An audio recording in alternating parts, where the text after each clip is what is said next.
Hey there, John Soriano here. I'm on a roll. This is my third video today, giving my face a vacation from shaving. And what I wanted to cover in this brief video is motivation. In particular, a shortcut to achieve motivation either for yourself or for clients. Okay? Now, one thing to keep in mind is a lot of times when you're working with young adults, for example, the word lazy is thrown around. I don't like the word lazy. I don't believe in the word lazy. I don't think there is such a thing as lazy. What I think there is a motivational issue. Okay, now, 99.9% of people have a motivation strategy that works somewhere. Maybe just not in the area they need it to. And I say 99.9% because I got burned on that once and said, everybody has one. What do you like to do? I like to sleep. Yeah, that wasn't quite a home run there. So 99.9%, okay? And for that 0.1% that doesn't, you could actually take the time to create one for them. So they just want to do nothing else but sleep. But anyway, so let's suppose you're dealing with somebody that has a motivational issue in, say, academics. Let's say they're having difficulty getting to do homework, all right? And you've done your work. I mean, this is just a short snippet video here, so I'm not going to go into driving in depth on too much, but we're going to presuppose a couple of things. We're going to presuppose that you already have figured out that it's not a capability issue, or you have already fixed the capability issue, one or the other. So now it's a motivation issue, okay? They just can't get themselves to do it. Now, the key to motivation, all right, is that it's not external, okay? You can't be externally motivated in the long term. I'm going to repeat that. You cannot be externally motivated in the long term. It might work short term, okay? I've seen plenty of guys that go to sales trainings and, oh yeah, rah, rah, we're going to sell ice to an Eskimo, man. Yeah. And then 2 weeks later, they're sitting at their desk twiddling their thumbs. What happened? Well, what happened was the external motivator got them fired up, but it doesn't really do anything internally.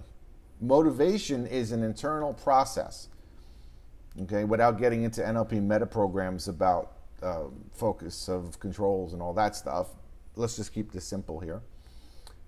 Motivation is an internal process. You already know how to get yourself motivated. So does the student sitting in front of you or your client or whoever.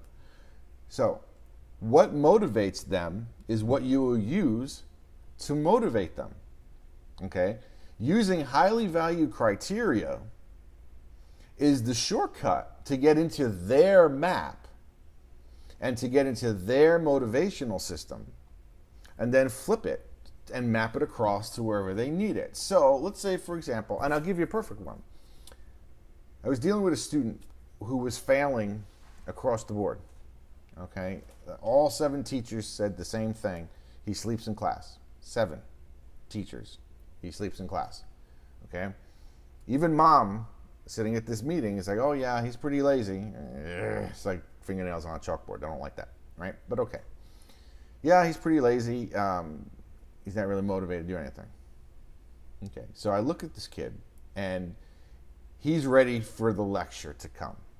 All right, you can see the physiology. He tightens up, and shallow breathing, the whole smack, right? So I don't lecture him.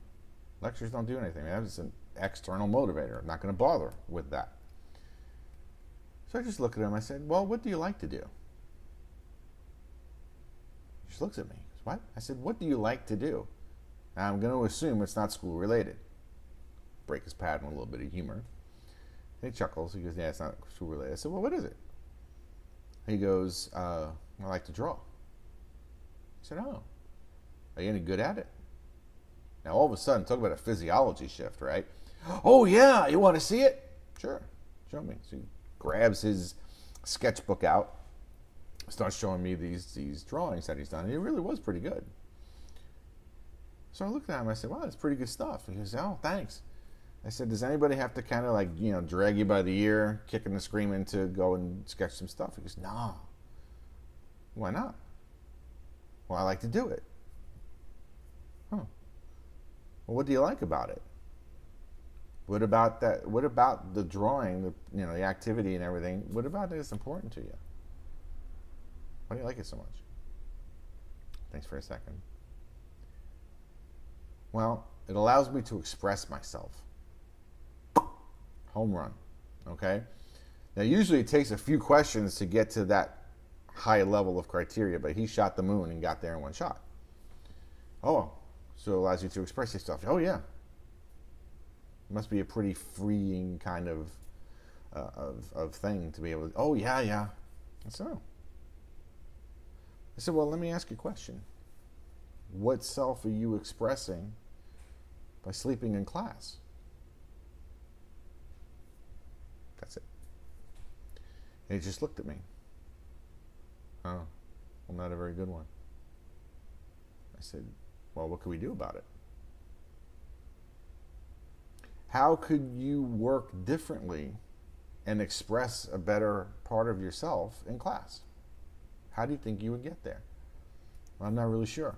Okay, so let's imagine you're sitting down with your sketch pad, you're ready to go. Okay?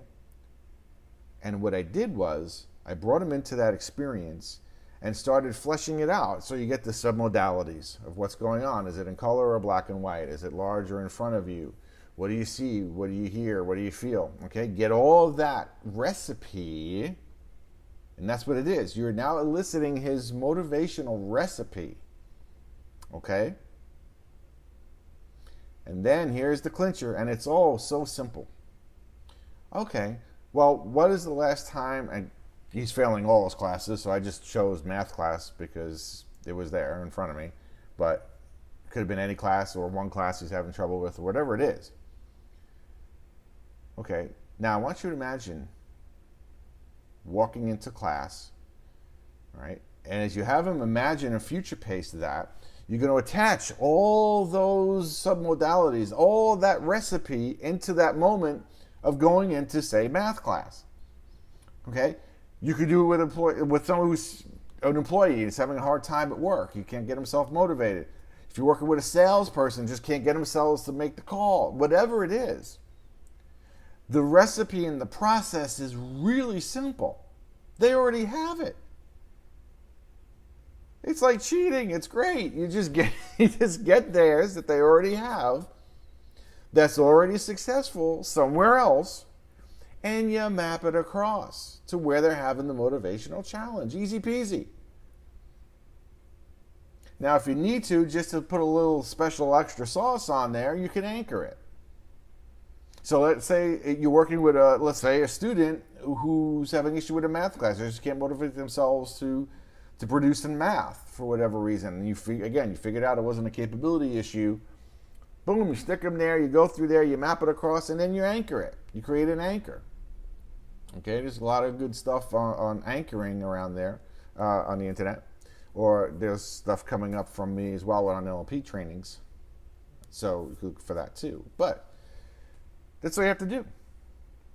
I had one student, I remember, was having difficulties in math. I ascertained that it was not a deficit really. It wasn't a capability issue.